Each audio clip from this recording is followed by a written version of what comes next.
Volleyball, soccer, and football on this edition of Inside EKU Sports. Volleyball and soccer already underway, and head coach Mark Elder and his football team begin on Thursday night at Roy Kidd Stadium against Morehead State. 7 starters back on both sides of the football. More depth this year, so strength of the team. Obviously, I know you feel very optimistic about it. Yeah, very optimistic. We've got competitive depth across the board. I mean, at every position there are a good, solid player or better at the starter and a good, solid player or better backing him up, which is leading to a ton of competition, bringing the best out in everybody. So really excited about this team. The culture's been great. The attitude's been fantastic. So very optimistic for the season. What's the biggest unanswered question or questions as you head into the first football game? Well, clearly quarterback. Everybody's going to be curious about the quarterback position because we're going to have a new starter at that spot. So that's an unproven position, one that we don't have a ton of experience back at. So that's going to be one, and it's a critical one. But we feel really good about the guys in the room, feel really good that they bring a lot to the table. They're talented and have gelled well with their receivers and the whole offense. So as much as that's a question mark, I think that internally we feel comfortable with who's in there at that position. And then we've got some specialists that are new. We graduated our kicker and our punter from a year ago, so those guys are going to be new, and that's probably something that's almost the opposite of quarterback. Nobody really seems to care about that type of stuff, but for us, I mean, we got some new guys in there. Feel good about those guys. They're going to be a little less experienced, but feel good about the guys that are going to be doing that stuff for us. I counted up 4 FBS transfers come in on defense, plus you get Aaron Patrick back, who missed 8 games with an injury, and he's an all-conference and All-America preseason. Leotis Moore is back after missing last year, so that depth helped by experience as well. Absolutely. We are deep on defense. Up front, we've got a number of guys that can and will play for us on the defensive line, which is great. Very, very capable guys that will be able to keep those guys fresh and rolling in and out up front, which is important. You know, linebacker, I think that we've got a number of guys that can play for us. That's probably our thinnest position on defense, but we've got a number of guys that we feel really good about.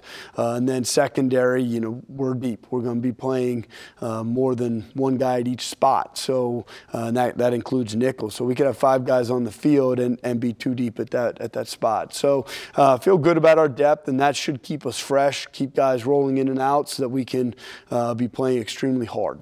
You have a new quarterback, as you mentioned, this year. Offensively last year, the top team in the Ohio Valley Conference in passing percentage, also in yards per game, but also the most interceptions. So managing the game, I would assume, is going to be very important, and then establishing a good running game.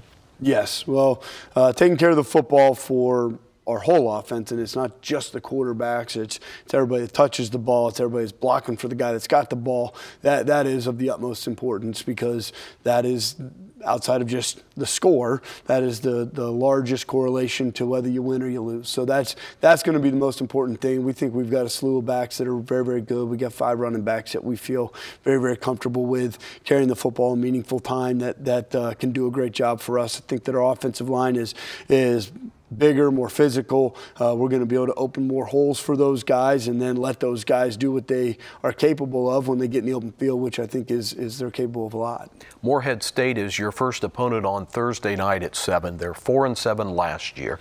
This will be the 73rd meeting. They do come in with a senior quarterback that threw for a lot of yards, high percentage, and he has 4 of his 5 offensive line starters back, so experienced on offense.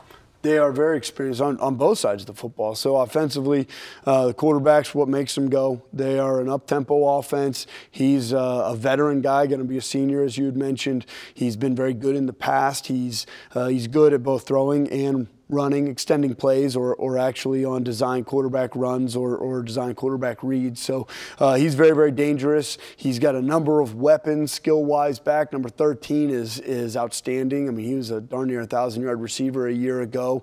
They've got a couple other receivers that are back that I think are also very, very good.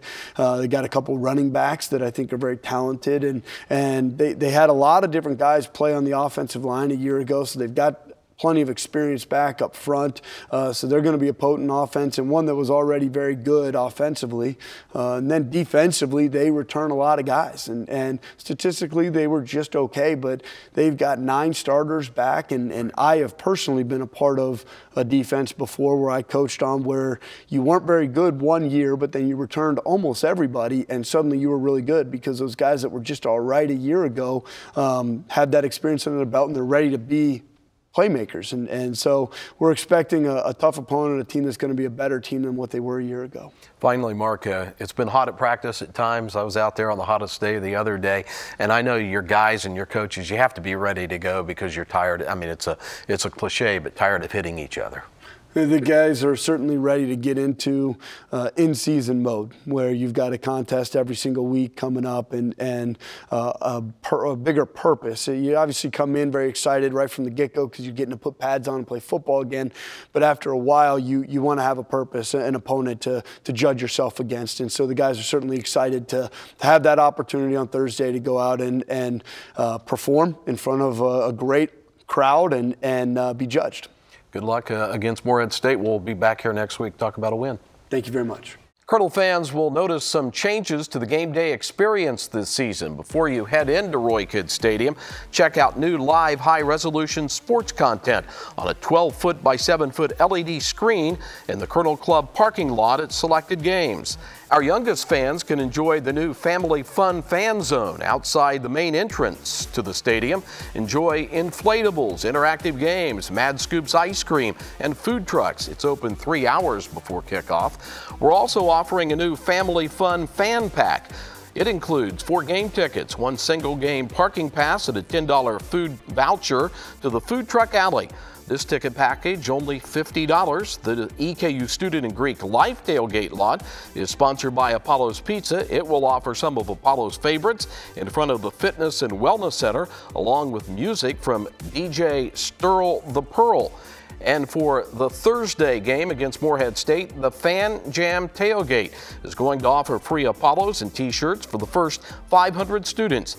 Fan Jam also offers an inflatable TV screen, interactive games, popcorn, cotton candy, snow cones, and lawn games. Admission always free for all EKU students to attend all home athletic events. Again, don't forget the game starts at 7 o'clock on Thursday night. You can contact the EKU ticket office at 844-3-GO-BIG-E. Tailgating starts 4 hours before kickoff. And if you can't be there, you can catch lots of Colonel athletics this year on ESPN+. The Ohio Valley Conference and ESPN media rights agreement will include 600 conference events on ESPN+, a new multi-sport subscription streaming service. ESPN Plus offers fans live events, on-demand content, and original programming not available on its other networks. Fans can subscribe to ESPN through the ESPN app for just $4.99 a month or $49.99 per year. By the way, the first OVC events to be broadcast on ESPN Plus will be 2 football games on Thursday, including the Colonels against Morehead State at 7. More than 60 EKU football, men's basketball and women's basketball, baseball and softball games overall going to air this season on ESPN Plus. Check it out and subscribe through the ESPN app. Still ahead on Inside EKU Sports, we'll shift our attention to volleyball when Lori Duncan, the head coach, joins me. But up first, a look at some of the highlights of Big E Welcome Week.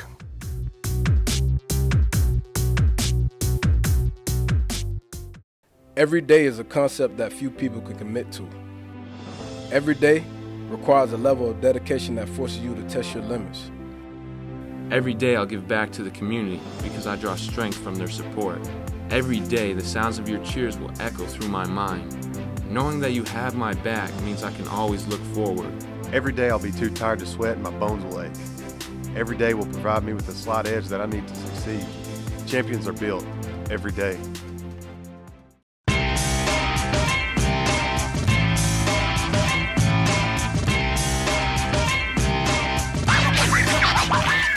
One hit high and deep. Back of the end zone. Brown got it. Moore drives inside. Put it up. This one swung and missed it. Now Smith again. Block. Point Tech.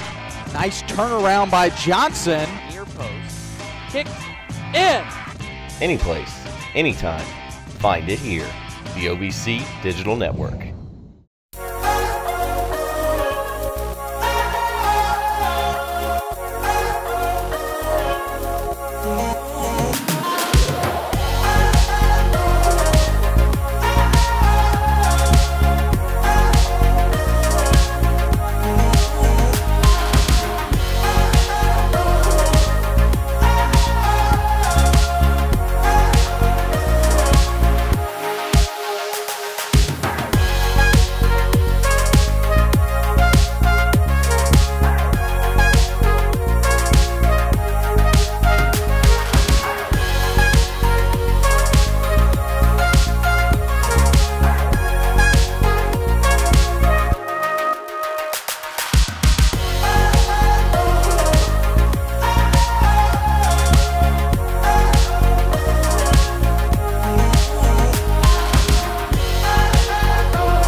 She played here in the early 1980s, four-time All-Conference, and she's now in her 21st year as head coach, and unfortunately it's going to be her last. Lori Duncan, your swan song, you've decided to retire, and you started back in your home state of Pennsylvania against Penn State, which is a longtime powerhouse. And I know you didn't get the win in that invitational, but I know it had to be a great experience. Oh, it was fantastic. You know, as we were preparing for it with our student athletes, I was talking about this experience.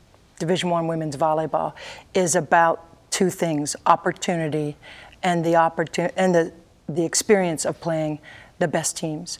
Penn State is the best women's volleyball team in the country and in history. They've got 7 national championships, 17 Big Ten championships. They're a good team.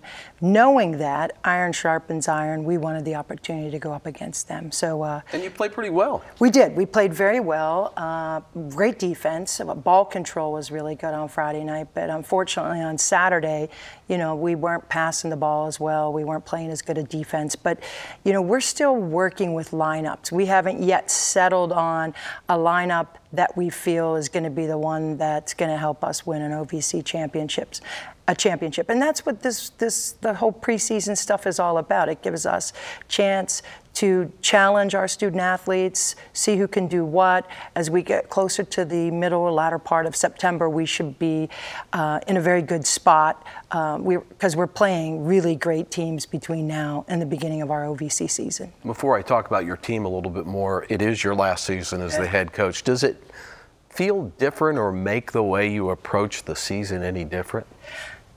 Yes and no. In the midst of it, Friday night and Saturday, once the game starts, I'm the same person I've been for the last 20 years. But the special part of it is every single step of this journey I'm going to enjoy in a way that I might not have thought about doing. And it's going to be a special season. Spending the time that I got to spend at Penn State with Russ Rose, knowing him, he was starting his 40th season, and I knew him when his first year at Penn State. And you know, for us to be able to enjoy the opportunity to compete to begin my 21st and his 40th season, it was really special. And you know, our staff, our kids, I just don't want them to have the pressure. I want them to enjoy the season and not get hung up on it being my last season. Chloe Rojas anchors your defense. She was OVC Defensive Player of the Year, a 4.0 student, and it's nice to have that kind of anchor at the back of your lineup. She controls our backcourt. She's the captain in the backcourt, and she is an outstanding student athlete, and it has been a pleasure to have had the chance to coach her. You know, our other senior, Cassie Knudsen, is doing a great job as well. She's our offensive threat in the front court. We've got some new additions to our program. Lindsay Wilkins transferred from Indiana State, and then Natalie Bercheski transferred from Ohio University, and as well as bringing in 5 new freshmen. We've got a new group, and so this weekend I'm not disappointed in the way that we're going about trying to figure out who we are. You know, obviously there's an urgency to be successful, but I like this team. I like their attitude. They fight hard. The match, like I said, against Penn State, you know, we gave them an awful lot with challenges, and they had to overcome some things to beat us. And it was a good experience and a great way to start our season. Well, if anybody knows Lori Duncan, she schedules harder than anybody in the country. The Lobo Classic out in Albuquerque this coming weekend, then at UNLV the next. Before you finally get home, and I know this all points towards the OVC season. Your first game in the OVC is at home on September 21st. It is, and we're looking forward to it. We take on Tech in Jacksonville State. And you know, what we did last year is very similar. Our pre-conference matches were really tough. They were against good teams, and there were 4 of those teams that made the NCAA tournament. This year we play some teams that we really should beat. We play a few that are going to be a great challenge, and then we have some that are just national powers, and it's the opportunity to go up and, you know, look and see what you can do against the very best in the country. But you know, I like where we'll be. By then, our stamina, our conditioning, everything will be in place. So as long as we can stay healthy between now and the beginning of the OVC season, I like where we'll be and what our chances are. As always, good to see you. Good luck out west. Good to see you. All right, Laurie Duncan, the head volleyball coach at EKU. Well, soccer is on a hot streak to start the season, and we'll have one of the seniors from the midfield in to talk about it when Inside EKU Sports continues.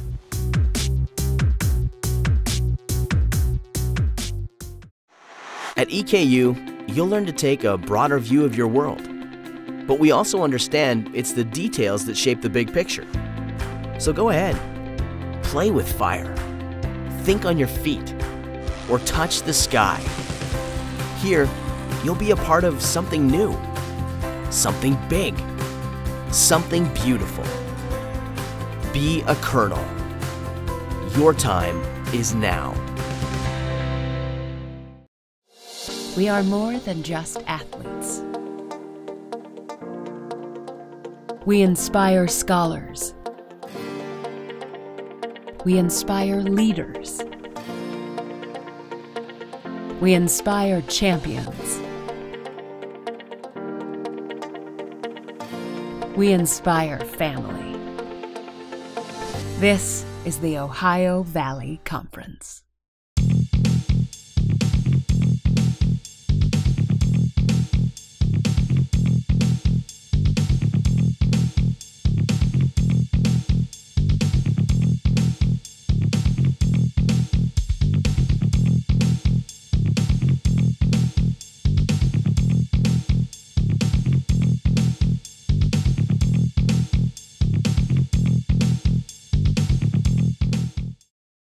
Time now to talk EKU soccer. The team on a 3-game winning streak, winning 2 over the weekend against Ball State and IUPUI. Senior midfielder Idalys Rea joins us now.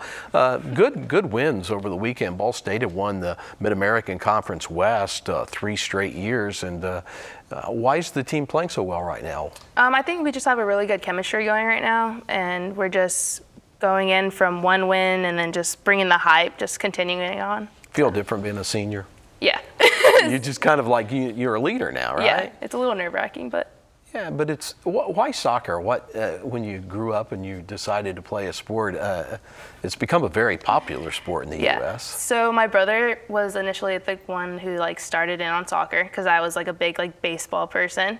And then I was like, you know what, I'm gonna give it a try. So here I am. You're from Houston, so you're an Astros fan? I am. Baseball. Do you have a soccer team you follow? No, not really. Yeah, the mixture of this team, the one thing that I noticed is the back defense. You have a new goalie, but the defense is really solid this year. And I guess being in midfield, you kind of see both sides, defense and offense. No, we definitely have a solid defense. We have Casey, always returning, Katie, and then we have Claire stepped in. And then we have Zoe, who's a freshman, who's doing spectacular right now. And then you have, was it Sarah Owasu? Am I saying it right? She's really she's stepping it up, scoring the goals. Yeah, so she's coming back from an injury, so just like seeing her from where she was like a year ago is just like amazing. You scored a goal earlier this year, right? I did. Against East Tennessee. Tell me about that. That was your road win. Yeah, so that was my very first career goal. So it's just super exciting to like put in the work and just seeing it finally paying off. A couple of assists, including on Owasu's second goal on Sunday in the win over IUPUI. You got the assist. Take me through that score.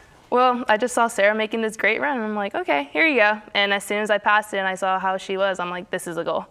After the win over Ball State and then the win over IUPUI, you go back on the road. It's at Marshall on Friday and then Kentucky on Sunday. So those are teams in larger conferences. What's Coach Flory told you about playing those two games on the road? So it's two tough games, but I feel like the team is definitely like up for the challenge, and we just have to come out with like a chip on our shoulder and like, hey, we're gonna do this. We're just as good as you guys are. You've been so close the last 2 years in getting to the OVC final, but not winning it. Is there a goal being set to try to get back again this year and then win it and go to the NCAA? Yes, so that's definitely the goal. We want to win regular and then go all the way in the tournament and win that and then go to the NCAA. That's the ultimate goal. And the OVC starts at home on September 14th against SIU Edwardsville, so it's not too far around the corner, really. It's literally right around the corner, and we're super excited for it. We can't wait. Before I let you go, I got to ask you about your grandma's tamales. I understand that's your favorite meal. That's my favorite meal. So she only makes them around Christmas time, and so when I go back home, I have like at least a dozen. So what makes them so good? What's the... I honestly don't know what like her secret ingredient is or how she makes them, but they're just amazing. My favorite food. You're going to have to tell your grandma to pass down the recipe if she has a recipe. Most definitely. It was great to meet you. Good luck to you and the rest of the women on the soccer team this weekend and throughout the season. Thank you so much. All right, that's Idalys Rea, who is on the soccer team, a midfielder, as the soccer team again goes to Marshall on Friday, Kentucky on Sunday, first home game on September 14th. It's a Friday out at the soccer field against SIU Edwardsville. Don't forget, we kick off the football season 7 o'clock on Thursday against Morehead State. Hope to see you out there. You can keep up with EKU Sports wherever you are. Like and follow our channels on Facebook, Twitter, and Instagram. Thanks for joining us. We'll see you again next week here on Inside EKU Sports.